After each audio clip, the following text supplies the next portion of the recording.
Welcome, everyone. Welcome to Healing Connection, where it can be a supporting light for better mental health. Tonight, we're going to have our Resilient Community Workshop, and Jessica will be our presenter tonight. Thank you, Jessica. Thank you so much, guys. It's great to be here. Thank you so much for coming. Tonight, Friday night, is our first Resilient Community Workshop. So I'm so happy to see you all here. And tonight we're going to be talking about stress management. So you guys know how important it is to manage our little everyday stressors, because if we don't, stress can accumulate in our lives, in our bodies, and in our minds. It can accumulate to the point where it becomes overwhelming, and it can take a toll on our mental and physical health. So it's so important to have those tools to be able to manage stress in our daily lives.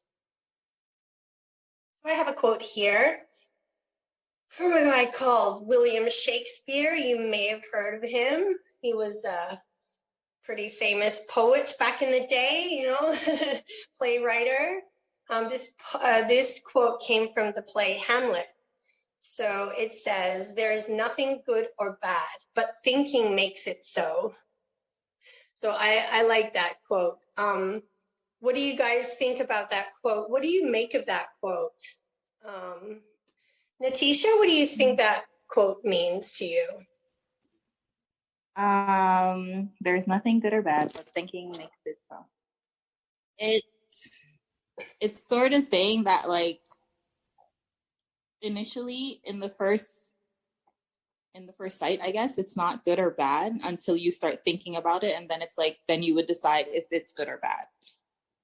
Yeah, really, really good. Yeah, exactly. You pretty much hit the nail on the head, I think.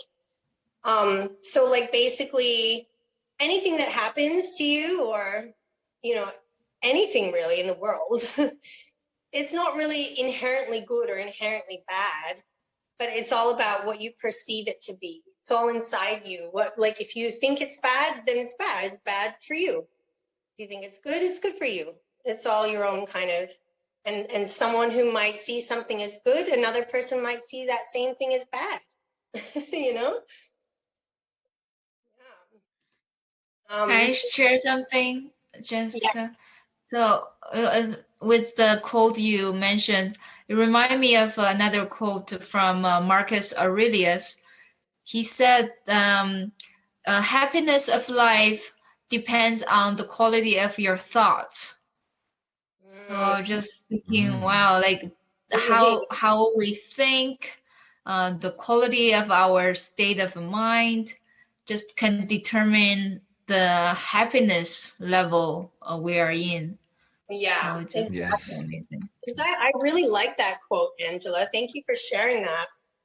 You're welcome. It's on the Healing Connections website under calendar as well. Really? Oh, okay. Well, it's very relevant to today's workshop. Whatever you hold inside, it becomes your world. Like, it becomes your projection of the world. And that's what I get from that quote. That's great. Thank you for that.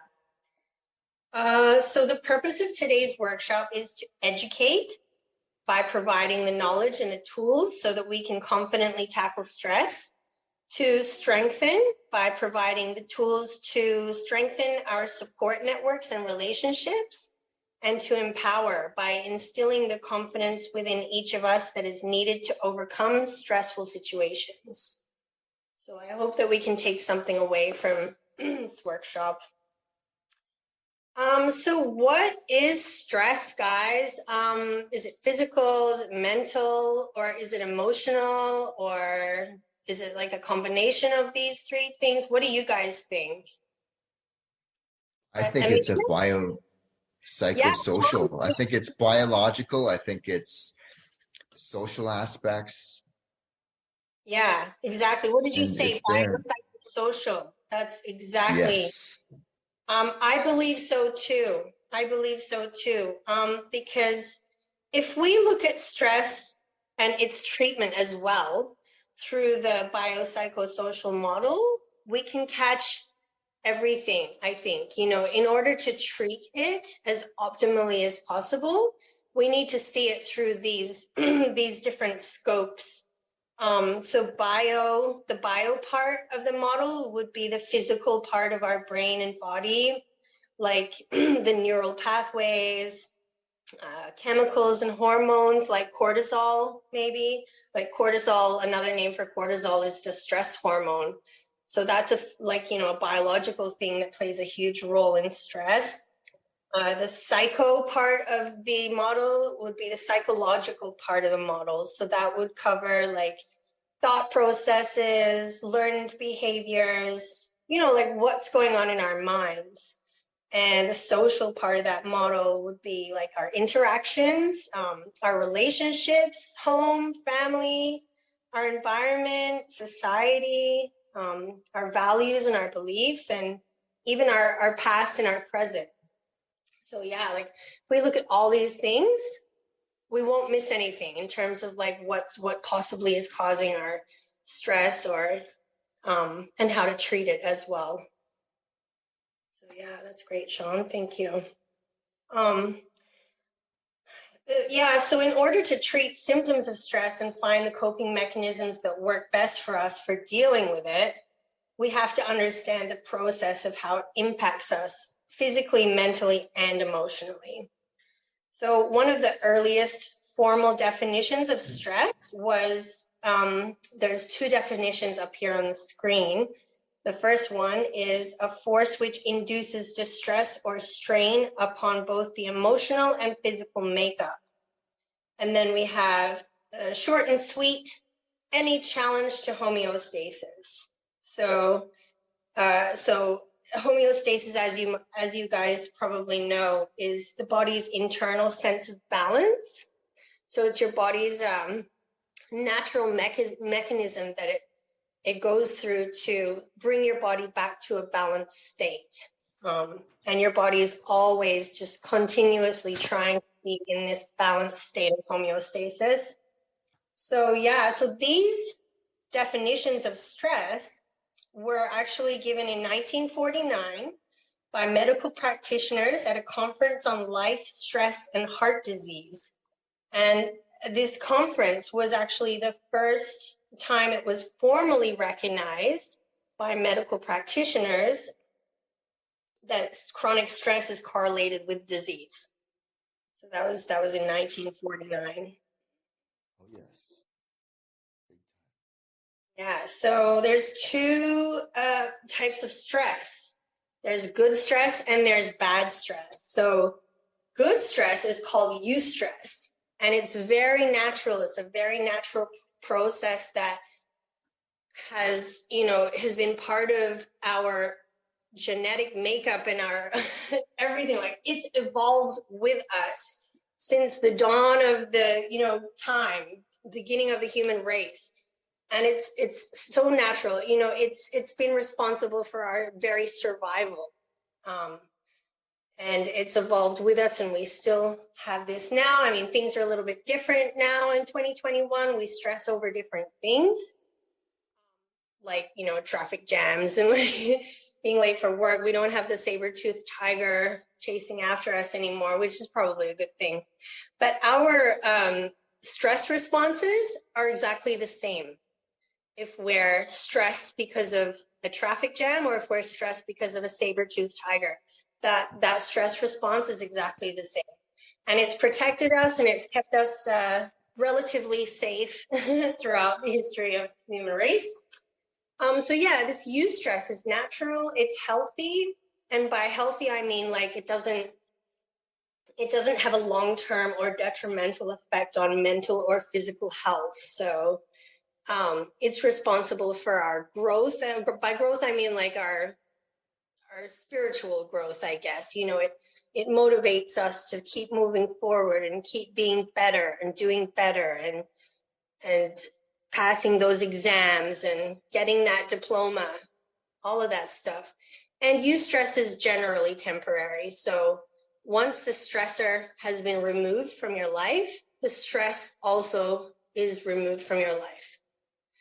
So that's eustress. And then distress, which is the bad stress, happens when that stress, even after the stressor or the stressful event has been removed for your life, that stress still remains. Like your body is still responding to the stressor, even though that stressor is gone. And that's called maladaptive. It can turn into maladaptive behavior, but it's more of a maladaptive process where your body can no longer bring itself down to homeostasis. So it's unhealthy because it usually happens over a longer period of time. So prolonged responses to stress can have a detrimental effect to your mental and physical health. So it becomes unhealthy. You become ill. You become injured. Distress can make you feel stuck in your life, like you can't move forward. And it's very demotivating. It's extremely demotivating. So it's really dangerous because once you become demotivated, there's no way of moving forward. So, I forgot to ask. In the last slide, I gave a couple of examples here of eustress. So, eustress is good stress is stressful events that are good. They have a good outcome. So, for example, having a baby is very stressful, but very beautiful, right? Moving house can be stressful, but really good too. Does anyone else have any examples of eustress that they could share? Like sending your kid off to university or college? Yeah. Yep. Exactly. Yeah. Or Moving even to a new country. What'd you say? Moving to a new country. Yep. That can be stressful and good. Or how too. about starting a counseling position? Yeah, like changing jobs. Yeah. Or changing careers. Yeah, exactly. Yeah, beautiful. Yeah, you guys got the right idea. So then we went through distress, and then I have a couple of examples here too that can cause distress. Like, illness, long-term illness or chronic illness, damage to your home. Like maybe there was a natural disaster. Looks like there's a flood there, and that can be very distressful. If you lose all your belongings in your home. Does anyone else have any more examples that they could share of a distressful event? Would something like experiencing war be? Yeah, absolutely, for sure. It can be extremely, like, that can have a huge toll on your mental and emotional state. Yeah, for sure. Long Or term. the COVID cases rising with the new variant.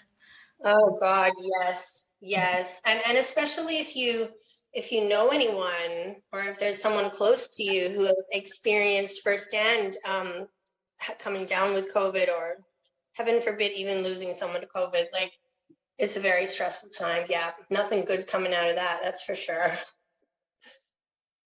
Yeah. Right. Well, yeah. So, okay. And we have this guy here too.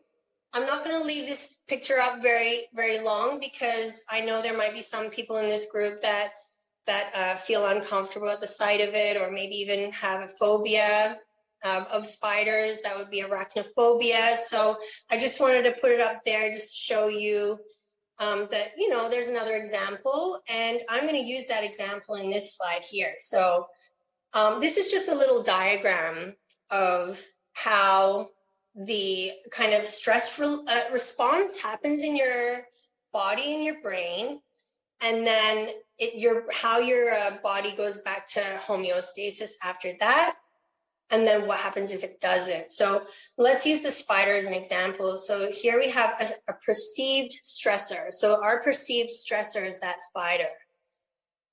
So we see the spider, we get scared, and that's when the physiological responses happen in our bodies.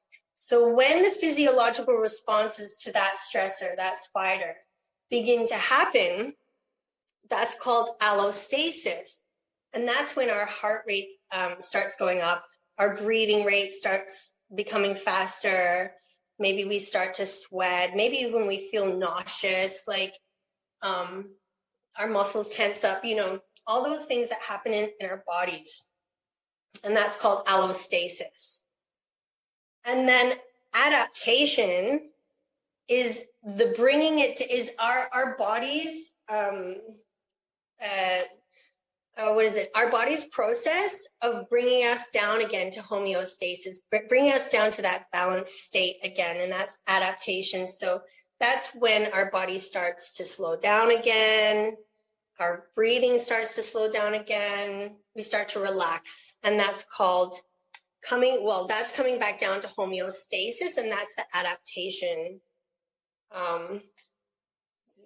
So, and then if the pressure of that stressor is so much that our bodies cannot recover, and it doesn't, like, our bodies can't bring us down to homeostasis again, and we can't adapt, then we've reached allostatic load.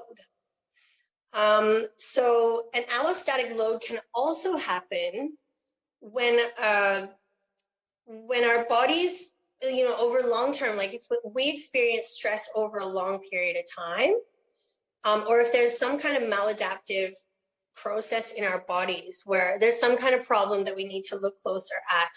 For example, panic attacks, and they can happen out of the blue. They can happen anytime, anywhere.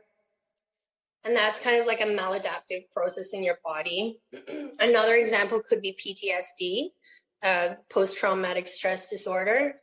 And these maladaptive processes happen, as I said before, when the stressor is no longer around, but your body is still responding to the stressor as if it is. So that's the maladaptive. That's when allostatic load is reached. Or just like you can reach allostatic load if you've had a really stressful week and you've had to deal with stressors all week, every single day. And by the end of the week, you become exhausted, and the body's natural ability to bring itself down to homeostasis is exhausted. So then you reach allostatic load, and then, you know, you blow your top at someone. You know, whoever is closest. So that can be also allostatic load. So here's another little graph that explains it a little bit better. So when I was explaining about having a stressful week, so imagine that this is your day. Actually, I'll use a day as an example. So you wake up in the morning, and as we go through our day, we're always faced with these little stressors. And we can usually deal with them really well. Our bodies can usually respond to them really well and bring, every time, you know, say, okay, so the squiggly red line is our stress levels. So say we're waking up in the morning and we stub our toe on the side of the bed. And that's the little hump, the first little hump that goes up. And it's going up. Our heart rate starts rising and we start to sweat and tense because, we just hurt our toe. But almost immediately our body activates that adaptive ability where it brings down our stress responses down to the homeostasis again. And then maybe around mid-morning, we spill our coffee on our shirts or something, and we're on our way to work, and that makes us late for work. So there's another stressor and another stressor.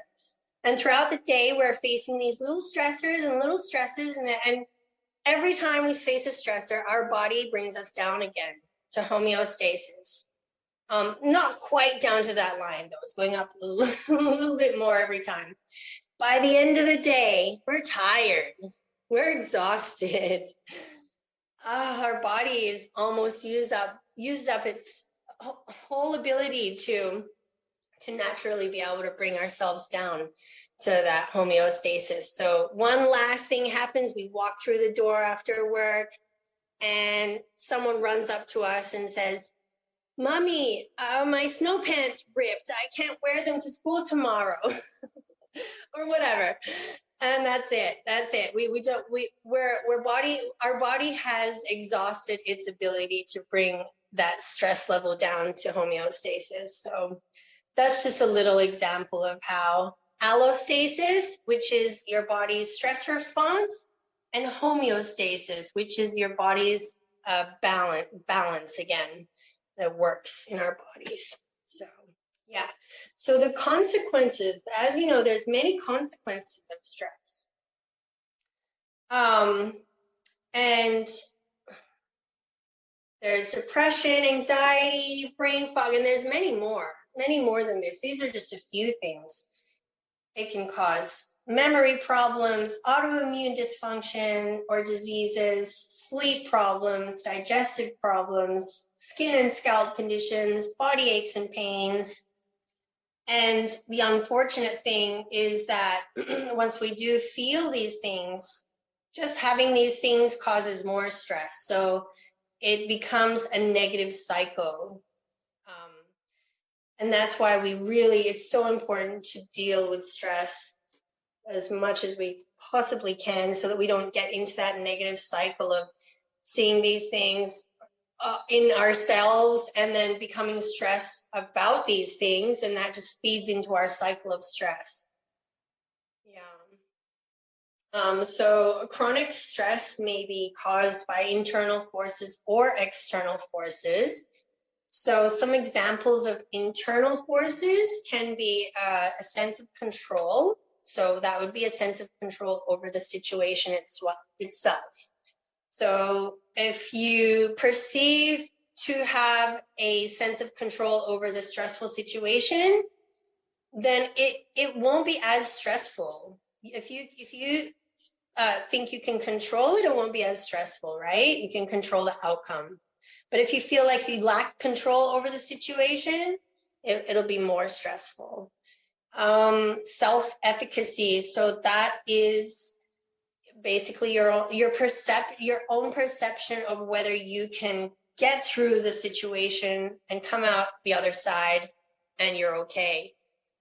Basically, it's like self-confidence that you can deal with the situation optimally. So, and pessimism or optimism. So, I mean, you know, if you're more kind of leaning towards having an optimistic perception or view of the situation, then the situation will be less stressful than if you viewed it in a more pessimistic light. And other pre-existing mental or behavioral disorders, like if you have an anxiety disorder, for example, then that can really impact stress for sure. And also perception of the threat or stressor. So if you perceive it all, and remember that quote at the beginning, and also the quote that Angela quoted as well. Nothing is good or bad, but thinking makes it so. So like if you perceive something to be bad, then you're going to react to it accordingly. Whereas if you perceive it to be not threatening or not as bad, then your body won't react to it. It won't have those physiological responses to it in as much as well. And then the external, some external kind of causes of stress or causes of stress can be your daily routine, your relationships, availability of resources, sleep, diet, and learned coping behaviors. Yeah, and learned coping behaviors kind of goes along with the perceived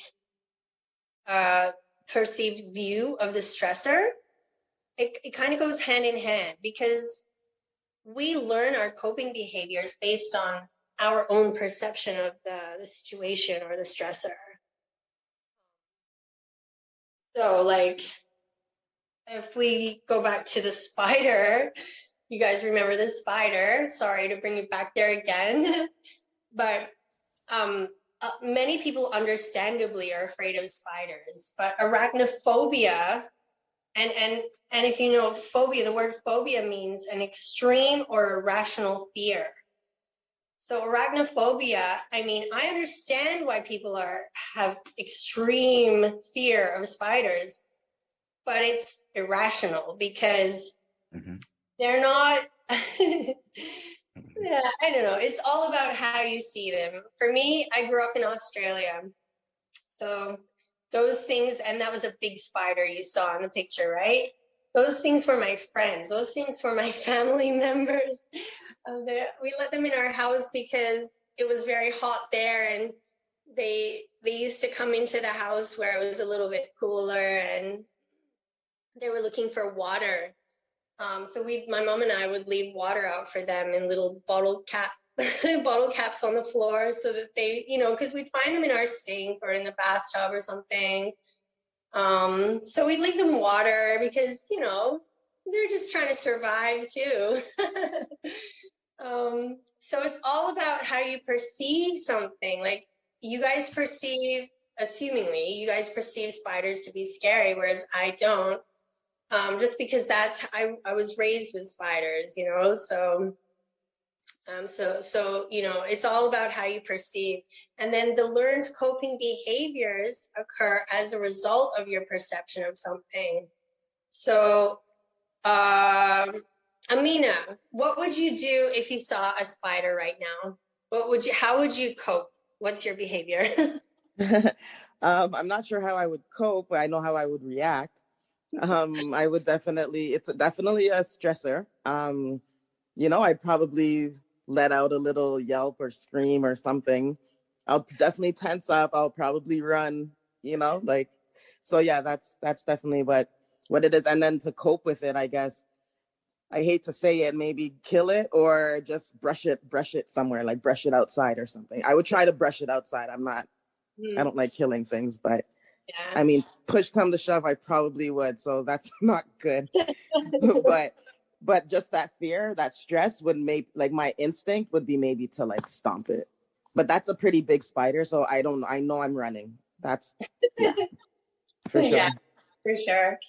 Yeah, I know those are pretty big spiders. They're called huntsman spiders. Surprisingly, they're very timid. They keep to themselves. They mind their own business. They just want to find a little corner to like sit and watch, and they just watch you with their beady little eyes. So they're all good. They're all good. And they're not poisonous too. So yeah, I mean, that's great. Thank you for sharing, Amina. Me, I just try and catch it in a glass and just put it outside. Like here in Canada, the spiders I find here, I try and take them outside. But in Australia, I feel them because, it's hot outside.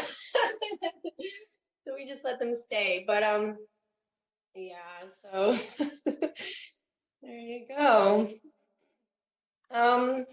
So if stress remains undealt with and it's prolonged, it may lead to feelings of hopelessness or a lack of control over one's life or aspect of one's life. These feelings, in turn, may lead to more serious problems, such as the onset of depression or anxiety disorders. Hopelessness and lack of control can be very hard to deal with if a person is not equipped with the knowledge or tools to help overcome these feelings. And many people don't know how to deal with these feelings, so they end up learning and engaging in damaging behaviors and poor lifestyle choices so that they can suppress or ignore those feelings. And suppressing and ignoring those feelings is really bad. I guess it's the hardest step, but the first step to overcoming stress is to face those feelings and observe them. So that's probably like the first step, It's the hardest step. But well, I guess, and if you leave it too long and get into the bad habits, that then it gets even harder to change. So we've got some unhealthy coping mechanisms here. As you can see, I see gambling, maybe binge eating junk food, smoking. It's like substance abuse. What are some other examples of unhealthy coping mechanisms, do you think? Anyone? Sleeping.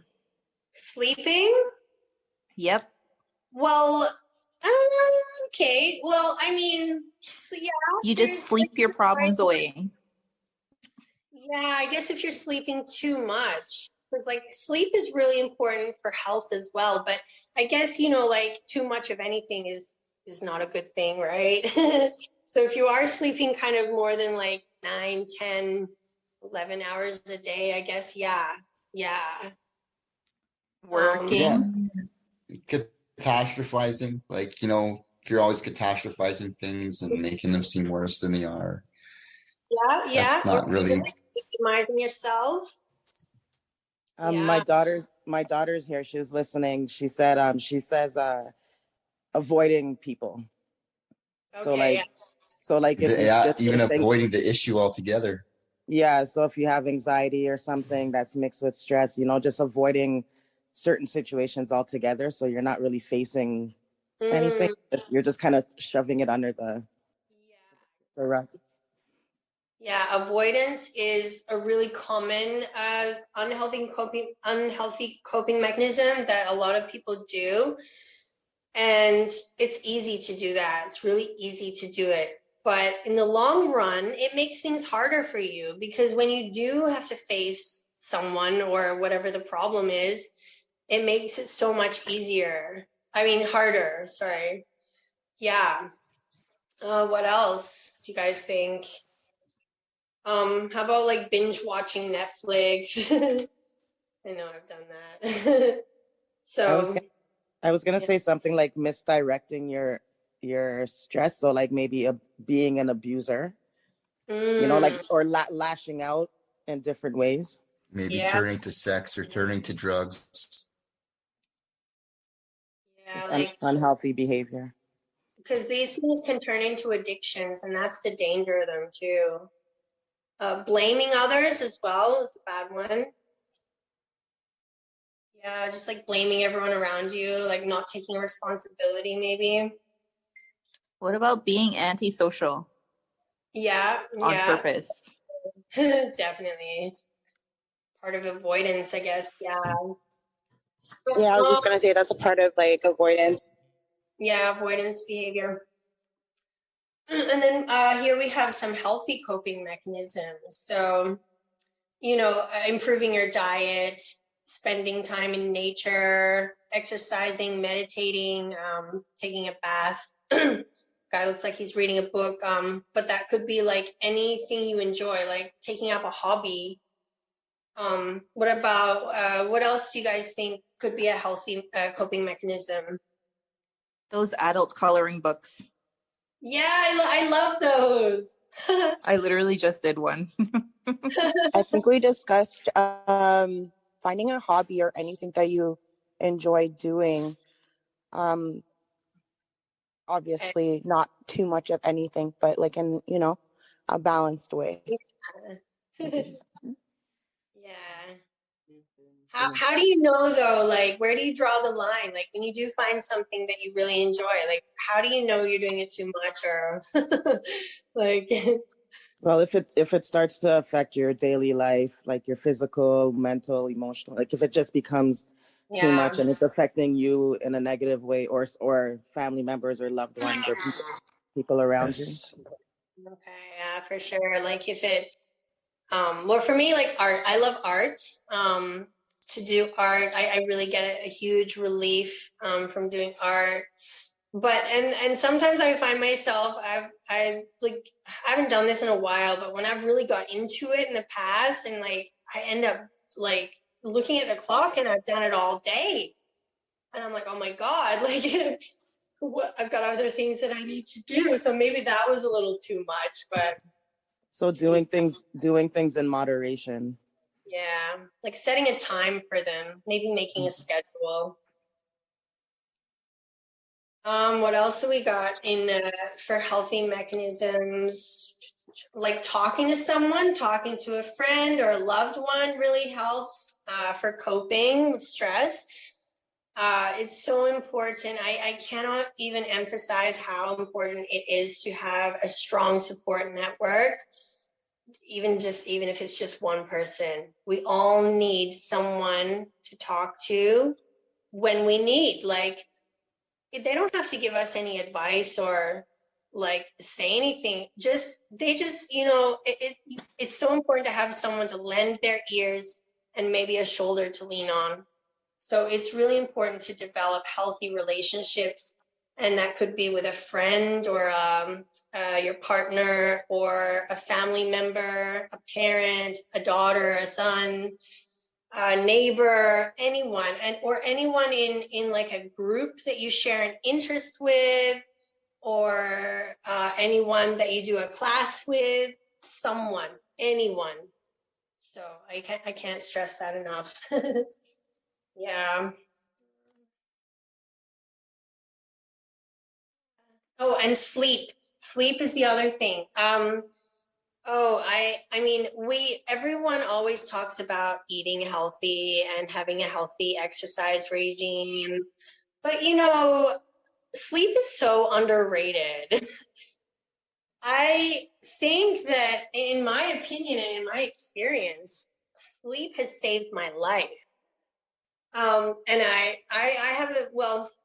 have a very healthy relationship with sleep, so I'm so grateful for that. And I understand that some people may not, some people may suffer from insomnia or have other kind of sleep problems, which is really unfortunate. But like, it's so important to try and get to the bottom of those, because having a healthy sleep schedule, like getting your 8 hours sleep a night, uninterrupted if possible, even if it's interrupted, getting that 8 hours in, even if it's broken up, I mean, it makes such a huge difference. It really does. Like, you can even see it in someone's face. You can see the difference in their face.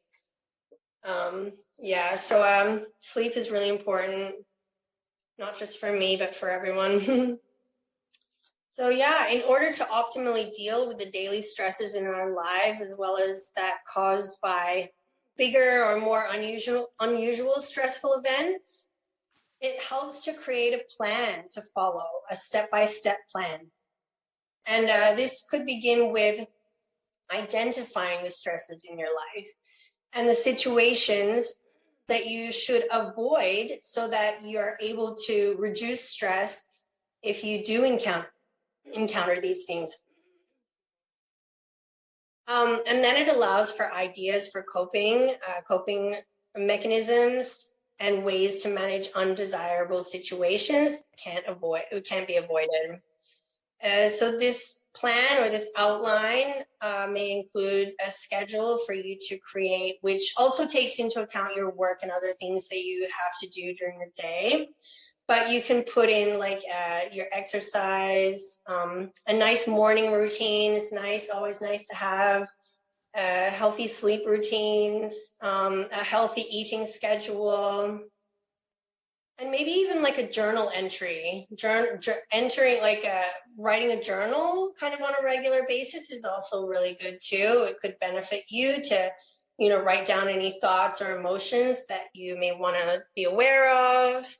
And then that way you can look back at your previous journal entries and see, you see how far you've come. So it's really good. Can be really good. Yeah. Yeah. So, and that brings us to the end of the workshop, guys. Do you guys have any questions or anything you want to discuss? Yes, I think it's really very helpful to have a presentation like this that people can come and someone like yourself, so knowledgeable, to be able to just express all those factors. It's very, very important issue. Yeah, it really is. There are genetic and familial factors, so stress will carry on for generations. It's important to actually have the ability and the knowledge and awareness to deal with the stress. That's right. And you're because we will have symptoms of dementia. right. Basically, if we can't check our stress, that stress we put on our children, familial and genetic factors, that is undeniable fact.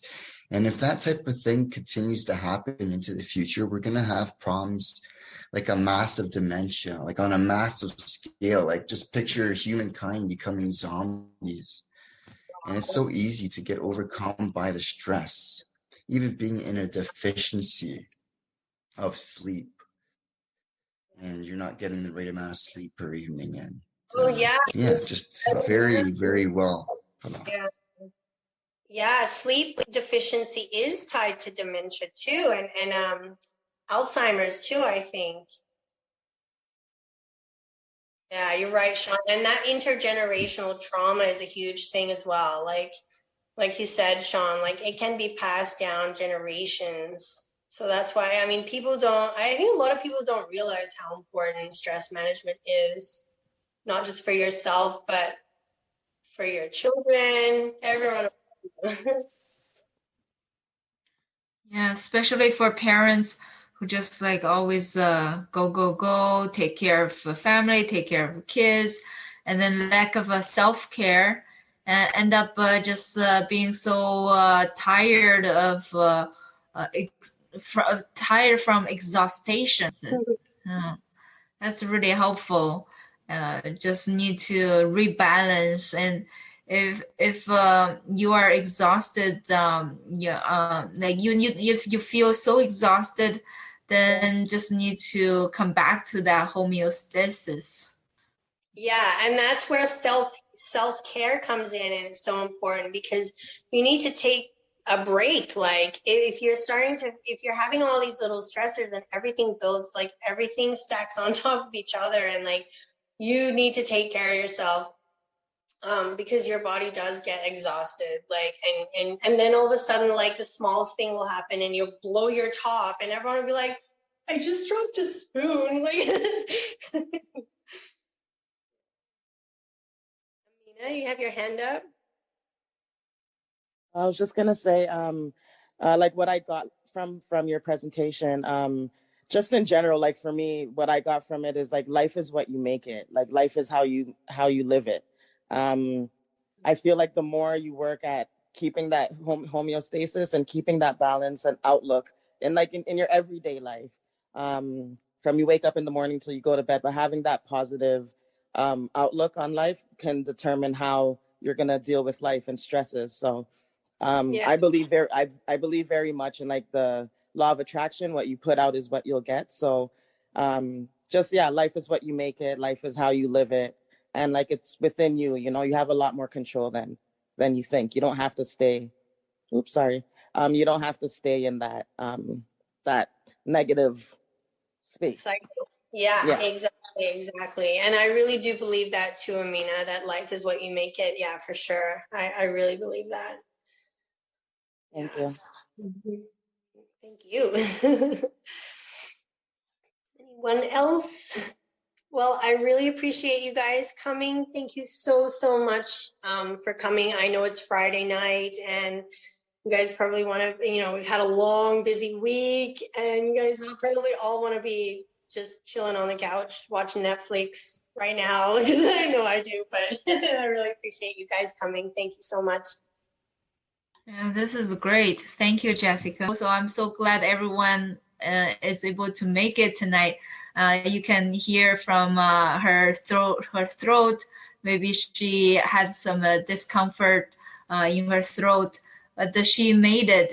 She made the effort, being able to facilitate the workshop and just help us to build the knowledge and help us to manage the stress better. So I hope everyone can really take what you learned and apply it to your life and help others to manage their stress better with the knowledge you learned tonight. Yeah. So thank you, everyone. Thank you. Thank you, Jessica. Thank you very much. You're welcome. You're welcome. Thank you. Thank you.